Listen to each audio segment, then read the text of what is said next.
नमस्कार दोस्तों। बिहार में जो उपचुनाव हो रहा है या फिर यूपी में उपचुनाव जो होने वाले हैं, महाराष्ट्र में जो चुनाव होने वाले हैं विधानसभा के, या फिर झारखंड में जो विधानसभा के चुनाव होने वाले हैं, वो देश की दिशा और दशा की राजनीति तय करेंगे। इस बार नरेंद्र मोदी की प्रतिष्ठा से ज़्यादा कांग्रेस का इमेज और जो वामपंथी मीडिया है, साथ साथ जो उसकी लॉबी है, उसके जो सहयोगी दल है, उनकी प्रतिष्ठा दांव पर लगी हुई है। हरियाणा चुनाव में निश्चित तौर पर नरेंद्र मोदी की परीक्षा थी, अग्नि परीक्षा थी। क्या नरेंद्र मोदी का जादू वो बरकरार है? लेकिन नरेंद्र मोदी ने साबित किया कि उनके पास वही जादू है और उन्होंने अपनी जादू को साबित करके दिखाया।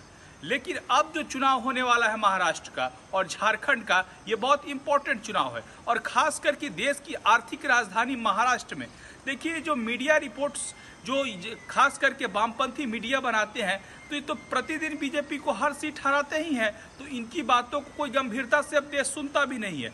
ये भले ही टीआरपी के लिए या फिर जो उनके व्यूज के लिए, जो चैनल के व्यूज के लिए बीजेपी को हराएंगे, लेकिन देखिए धरातल पर क्या है।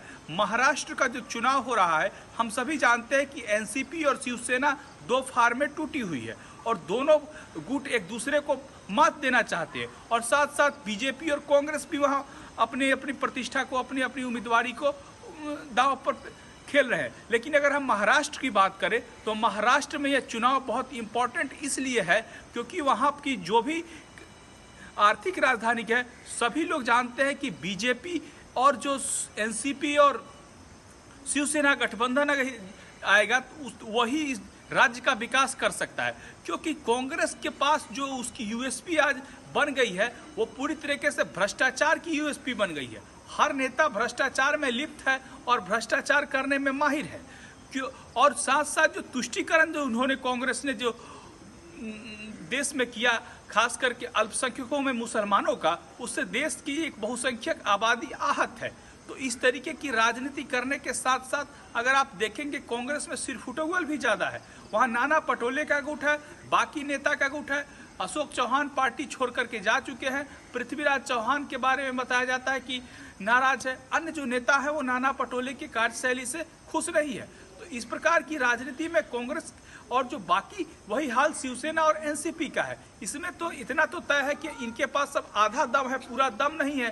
तो अगर बाकी लोग की बात की जाए, महायुति की बात की जाए, तो महायुति के पास तीन बड़े नेता हैं, देवेंद्र फडणवीस,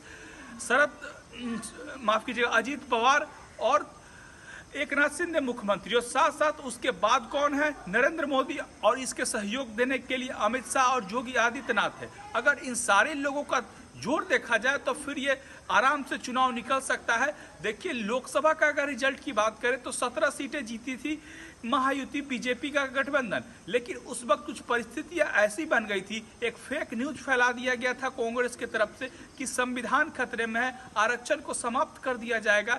इन सारे जो बातों का, जो आरक्षण का जो मुद्दा था, इससे दलित और जो पिछड़ा वोट बैंक था वो बीजेपी से छिटका। लेकिन हिंदुत्व का मुद्दा भी चलता है, और देखिए हिंदुत्व का मुद्दा ऐसा है, जो अल्पसंख्यक हो या दलित हो, वो इस मार्ग को जानते हैं, उस पीड़ा वेदना को जानते हैं, इसलिए वो बीजेपी को वोट करते रहे हैं और करेंगे। इसलिए अगर इस तरीके का चुनाव अगर बात की जाए, झारखंड में भी वही स्थिति है, घुसपैठिए का मुद्दा है।